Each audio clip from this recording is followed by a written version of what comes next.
So, Ammari, thank you for joining me. Before we talk about fighting, I want to talk about you growing up in Derby. Tell me about what life was like and what your childhood was like in Derby.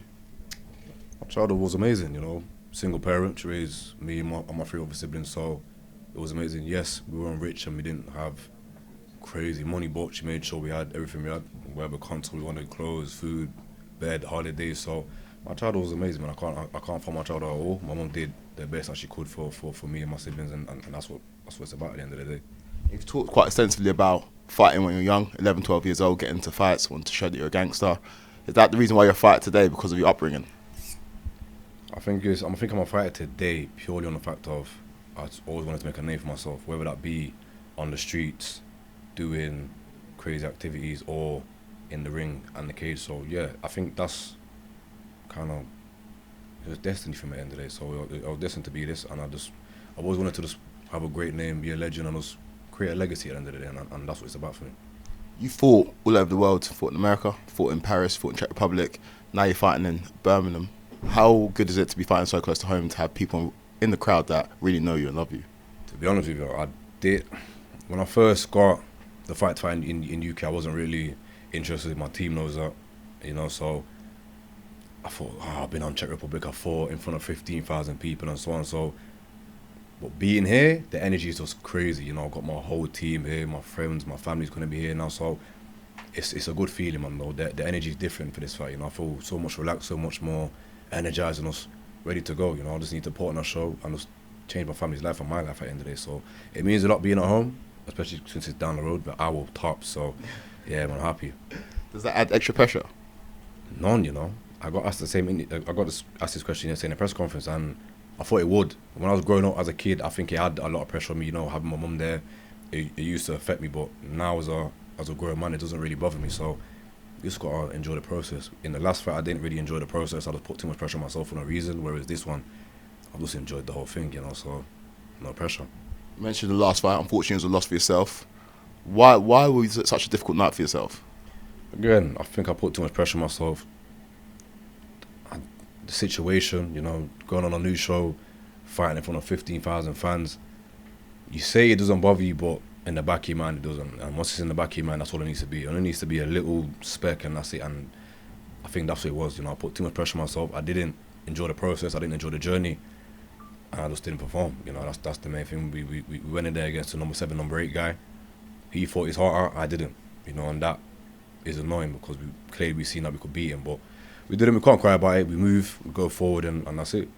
You've talked about process and journey in terms of your career. The process and journey is taking you from kickboxing to MMA. You got to the top of kickboxing, and you yourself said, "Is this it?"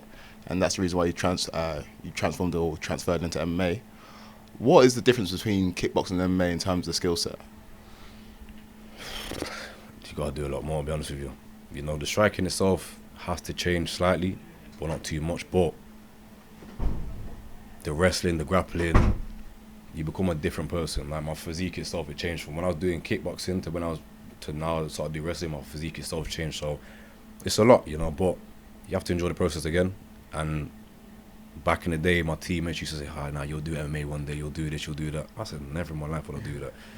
But now, here we are. I'm doing it right for myself. We started on Aries and other platforms. Now we're on Octagon, which is the biggest one in Europe. So the journey's good, man. It's fun. My team's always been with me, so that's the main thing. You mentioned team. You're fighting out of Team Renegade. It's one of the hottest gyms in the UK right now. Can you talk about what it's like to spar with some of the best MMA fighters in the world, including Leon Edwards, who's the current UFC welterweight champion? First of all, we've got to correct that. Second team is that's my second team. Renegade is. First team is Fourth Dimension MMA in Nottingham, so that's my base. I'm with Renegade twice or 3 times a week, but training with Leon, Fabian, and all the guys on there is good, man. I go there to improve my wrestling. The sparring's okay, but my teams is where it's at. We create the killers, and I go there just to improve my wrestling. So being around that is good. You can see that you can become a serious superstar and a world champion from just home alone. So he's kind of set the precedent for us. So now we've just got to follow suit, and if not, elevate and do better than he has at the end of the day. And he's somebody who's inspired a lot of people. You talked about wanting to go and inspire people, people from Derby, people from all over the UK that come from similar backgrounds to yourself. Who inspired you growing up? My mum. Has to be. My mum. I don't care about no rich and famous athlete. My mum raised me. She done everything for me. So my mum's the one that's inspired me, and that's the reason I want to just be great, man. That's all can change my mum's life. If you can retire your mum or just buy your mum this, that's what it's all about. So yeah, my mum's my inspiration, and she's the reason that I want to elevate. I just want to be able to look after my family and just do everything I can at the end of the day. So mum's his number one inspiration, but I want to get like an athlete though. Like, what athletes did you watch growing up? No one. Fighters, man, it varies, man. You know, you got the old school Thai boxers and that, but regarding MMA guys, I don't really look at people and think, oh, okay, I want to be like you. I'm an athlete myself, so what's the point in looking at you inspiring to be? I'm trying to elevate and be better than you, so you can't really aspire to be like no one, unless you're gonna say, yeah, cool, I want to be like Ronaldo because he's nearly a billionaire, or Floyd Mayweather because he's a billionaire. That's about it. But I feel like everyone's got their own path. Everyone's an individual.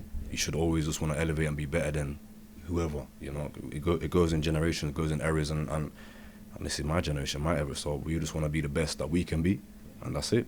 You mentioned Ronaldo and billionaire. A lot of people these days, especially fighters, they talk about prize fighting and they're in it for the money, and I get that because it's a dangerous sport. Are you in it for the money or are you in it for the glory?